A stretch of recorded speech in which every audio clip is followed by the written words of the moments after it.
अरे अब कितना सोएगा? अब तो जग जा।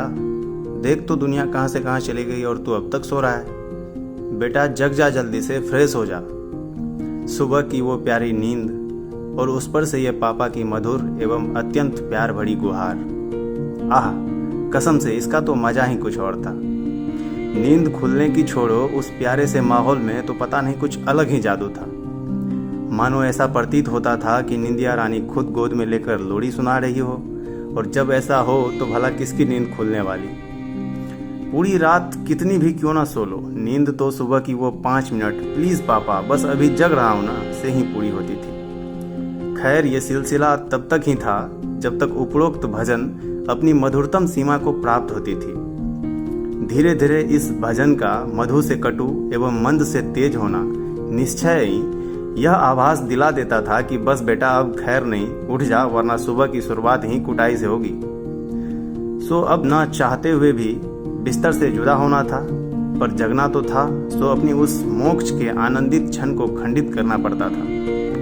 दरअसल आज सुबह मैं जगा तो न तो वो पापा की मधुर भजन थी, न ही वो सोने की प्रगाढ़ तमन्ना।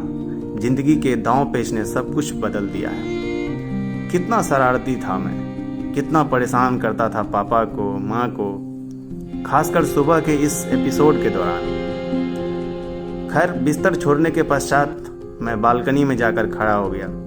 सुबह की उस चीड़ शांति को भंग करती हुई कुछ आवाजें मेरे कानों तक आ रही थी। वो बेशक छोटे छोटे पंछियों की थी। मैं अचानक से ही उस तेज कलरव ध्वनि की ओर खींचा चला गया, और हुआ ऐसा कि उसके अलावा कुछ सुनाई ना दिया।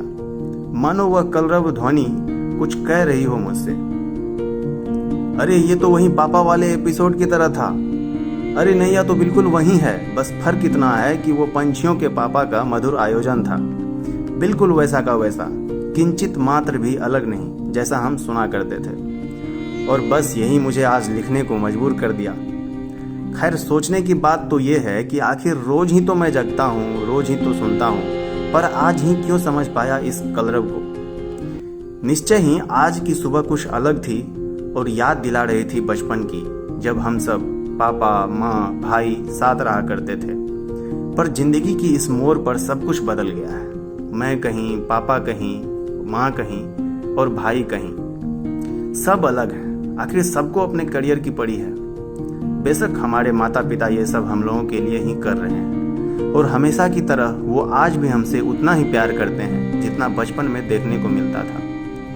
शायद प्यार के कुछ छींटे आज इन पंछियों के माध्यम से हम पर आ गिरी है और पापा के उस अटूट प्यार को याद करने को मजबूर कर रही है। पंछियों के आपस की संवाद ध्वनि तो कुछ ऐसा ही कर रही है। भले ही वो निरंतर कटु और तीव्र होती जा रही थी, पर सोने का असली मजा तो तभी आता था।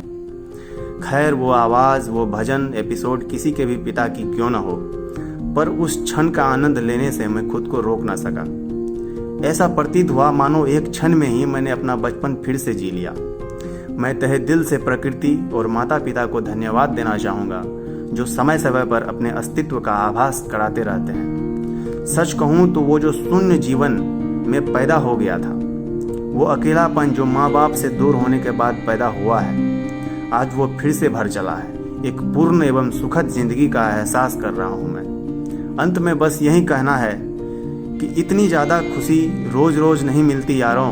यह ध्रुव सत्य है कि माता पिता के प्यार एवं केयर को इस दुनिया में कोई रिप्लेस नहीं कर सकता।